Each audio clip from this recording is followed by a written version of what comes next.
Até agora, meus clientes acreditam que um ser paranormal quer matar eles em uma casa a menos de 2 quilômetros de uma prisão onde cerca de 80 pessoas foram executadas. Mas eu quero saber se tem mais. Pesquisando em registros antigos, eu encontrei um assassinato horrível em que um prisioneiro de Florence matou a própria mãe durante uma saída temporária. Eu entrei em contato com um agente aposentado que pesquisou o caso para mim. Ele pensava já ter visto de tudo, mas esse caso fez o estômago dele revirar.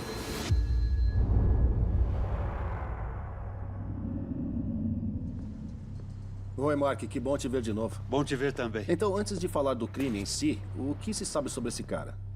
O assassino se chamava Robert Henry Mormon. Tá bom. Ele foi filho de pai ausente e mãe adolescente e dependente de bebida alcoólica. Ela morreu num acidente de carro quando ele tinha 2 anos. Então eu sei que ele acabou matando a mulher que adotou e criou ele. Quem foi ela? Ele foi adotado com 2 anos e meio por um casal de Flagstaff, Fred e Maud Mormon, muito respeitados em Flagstaff.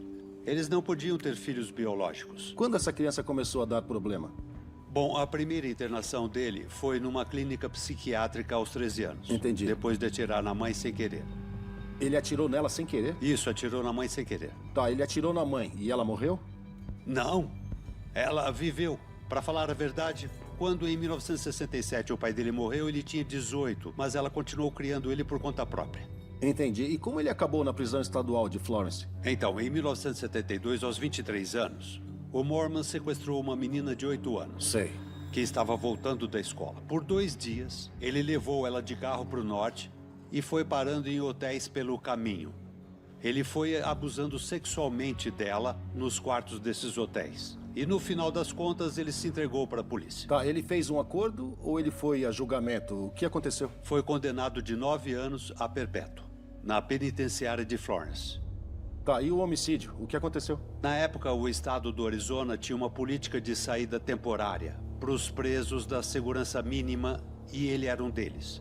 Então, dia 12 de janeiro de 1984, a mãe dele, Maud, apareceu, saiu com ele e eles foram dormir no hotel Blue Mist, que fica do outro lado da rua da prisão. Na verdade, eu saí de lá faz poucos minutos. Olha isso, nessa noite, ele foi até umas lojas da região, restaurantes da região, e pediu permissão para jogar sacos de carne estragada e fedida nas lixeiras deles, porque no hotel em que ele estava, a lixeira estava cheia. O problema é que ele entrou em uma pizzaria e o dono da pizzaria era um agente penitenciário aposentado, que reconheceu ele da época da prisão.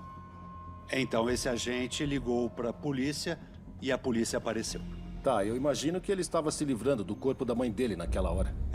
Ele acabou confessando esse crime. No banco de trás da viatura ele falou: eu esquartejei minha mãe, cortei ela, cortei os braços, cortei a cabeça, coloquei em sacos e fui até as lojas para poder jogar a minha mãe no lixo. Esquartejada não quer dizer que ela morreu assim. Qual foi a causa da morte? A autópsia mostrou que ela tinha sido sufocada e espancada antes de morrer. Tô com o obituário aqui.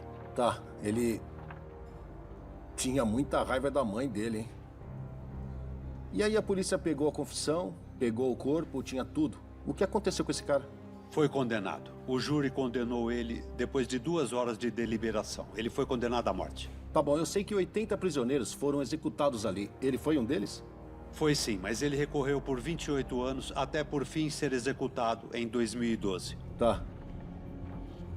Então essa mulher sacrificou tudo por esse cara e, para agradecer, ele matou ela. Isso mesmo.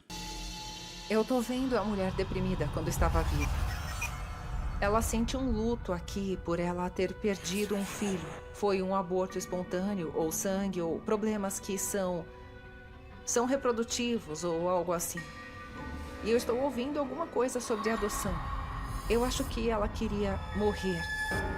Ela era incompreendida. Ela achava que ela não era amada por ninguém, ninguém se importava. E ela achava que as pessoas abandonaram ela. Quando ela morreu, ela carregou consigo esses sentimentos de dor. Ela ficou muito, muito triste. E ela ficou assustada.